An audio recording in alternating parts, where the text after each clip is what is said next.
दोस्तों नमस्कार, स्वागत है आपका यूट्यूब चैनल एबी टेक में। आज है 24 अगस्त 2026। सबसे पहले यहाँ पर देखिए अपडेट है उत्तर प्रदेश में बेरोजगारी की क्या स्थिति है। तो 5 वर्ष में 94 लाख युवाओं ने आयोग से मांगी नौकरी, 58,000 को ही मिली। अगले साल 2027 में यूपी का विधानसभा चुनाव होने जा रहा है। यूपी सरकार युवाओं को साधने में जुटी हुई है। हालांकि प्रयागराज समेत पूरे प्रदेश में युवा कहीं न कहीं यूपी पीएससी की कार्यप्रणाली से नाराज हैं। 5 वर्ष में 1 करोड़ युवाओं ने आयोग से नौकरी के लिए आवेदन किया, लेकिन कुल 58,000 को ही रोजगार मिल पाया है। ये आंकड़े आयोग ने खुद अपने वेबसाइट पर अपलोड किए हैं।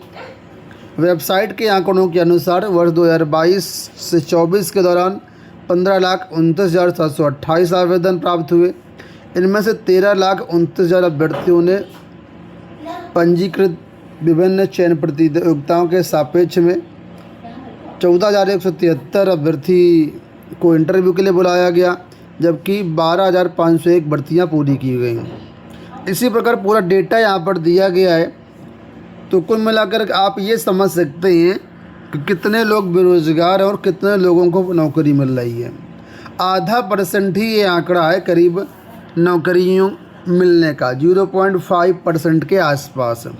लिखा इस वर्ष 81 भर्ती परीक्षाएं प्रस्तावित हैं। वर्ष 2026 में आयोग ने अपने कैलेंडर में 81 भर्ती परीक्षाओं को कराने की तिथि तय किया है। इसमें हाल ही में इसी महीने 30 तारीख को राजकीय इंटर कॉलेजों में प्रवक्ता भर्ती है। इसके बाद और भी भर्तियां जैसे कि समीक्षा अधिकारी, सहायक समीक्षा अधिकारी, शिक्षा विभाग से जुड़ी हुई भर्तियां हैं, ये सब कराई जानी है। अगले 4 महीनों में काफ़ी सारी भर्तियां होनी हैं। दूसरी अपडेट देखिए, खाली पड़े पद अतिथि शिक्षकों से करा रहे काम। समाज कल्याण विभाग के अधीन संचालित जयप्रकाश नारायण सर्वोदय विद्यालयों में शिक्षकों के आधे से अधिक पद लंबे समय से रिक्त हैं।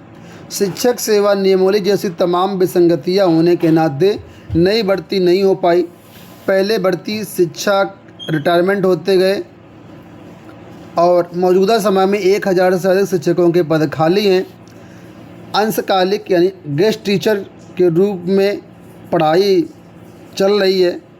माना जा रहा है कि शिक्षक सेवा नियमावली जारी होने के बाद रिक्त पदों पर भर्ती की प्रक्रिया शुरू की जा सकती है। प्रदेश में इस वक्त 103 जयप्रकाश नारायण सर्वोदय विद्यालय खुले हुए हैं और यहाँ पर जितना भी खर्च होता है, खाने पीने से लेकर कापी किताब तक का सारा खर्च सरकार उठाती है। कुल विद्यालयों में से 59 स्कूल सीबीएसई बोर्ड से हैं और 44 स्कूल यूपी बोर्ड के पाठ्यक्रम पर संचालित हो रहे हैं। इन विद्यालयों में करीब 2,000 शिक्षकों के पद सृजित हैं।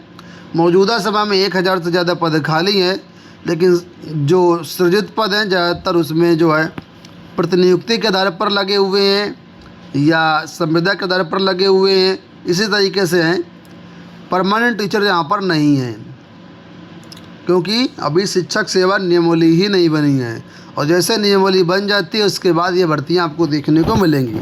अभी हाल ही में सीएम ने खाली पदों को भरने का निर्देश दिया था, प्रक्रिया में तेज़ी लाने का निर्देश दिया था। देखते हैं कितना तेज़ी आती है। अगली अपडेट देखिए, कानूनी पचड़े में फंसी है एई भर्ती।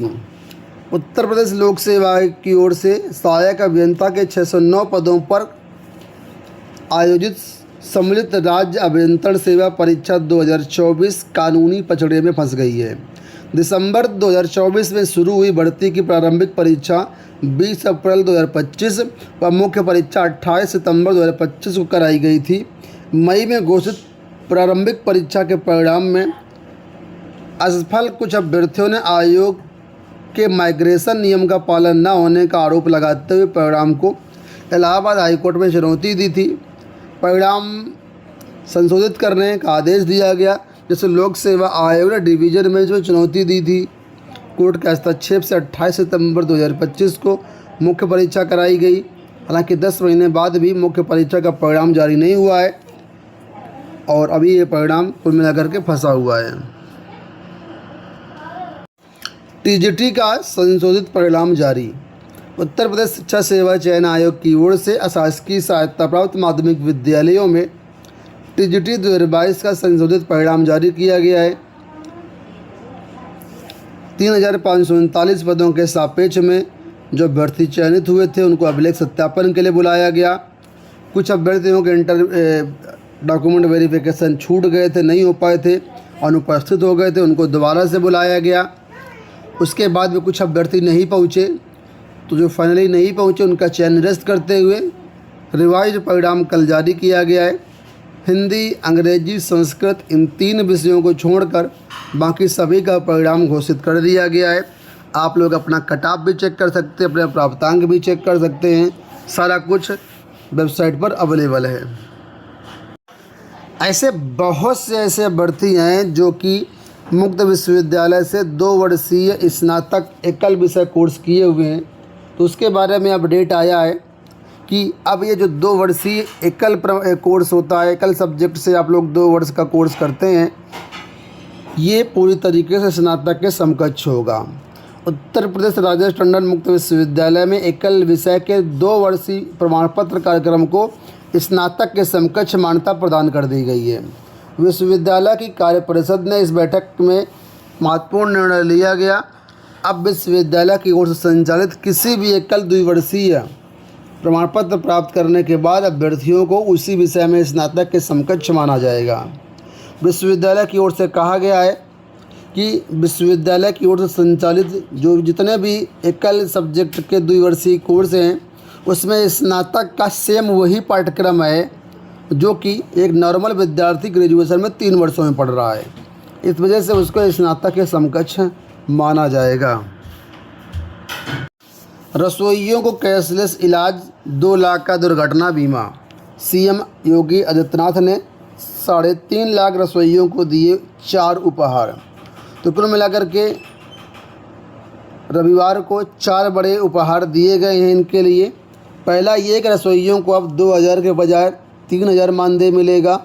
दूसरा, दुर्घटना की स्थिति में रसोइयों व उनके परिवार को भारतीय स्टेट बैंक के माध्यम से 2 लाख रुपए की सहायता और प्रतिवर्ष 5 लाख रुपए तक का कैशलेस इलाज की सुविधा मिलेगी।